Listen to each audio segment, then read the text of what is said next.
লালগোলাতে স্থানীয় বাসিন্দা থাকা সত্ত্বেও রানিং বিধায়ক থাকা সত্ত্বেও নতুন করে প্রার্থী নির্বাচন করেছেন তৃণমূল কংগ্রেস, এ বিষয়ে কি বলবেন? দেখুন, এটা তো তৃণমূল কংগ্রেসের ইন্টারনাল একটা বিষয়, এই বিষয়ে বাইরের কেউ কিছু বলতে পারে না।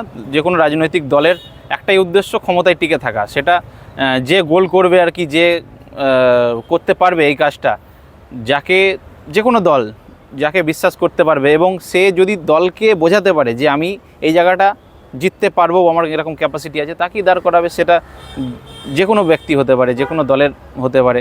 তো তৃণমূল কংগ্রেসের যা এখন আবহাওয়া আর কি, মুর্শিদাবাদ হোক, মালদা হোক বা পশ্চিমবঙ্গে, গোটা পশ্চিমবঙ্গে হোক, একটা মানে ক্রাইসিস তৈরি হয়েছিল এবং বিজেপির বাড়বাড়ান্ত হাওয়াও একটাও তৈরি হয়েছে পশ্চিমবঙ্গে। সেই হাওয়াটা থেকে কিছুটা আমার মনে হয় এসআইআরের জন্য বিজেপির বাঁশ হয়ে যাবে, যেহেতু মূল দল পশ্চিমবঙ্গে এখন বিরোধী দল বিজেপি এবং বিরোধী দল প্রধান দল হচ্ছে সরকারি দল তৃণমূল। তো তৃণমূল হটে গেলে বিজেপি আসবে।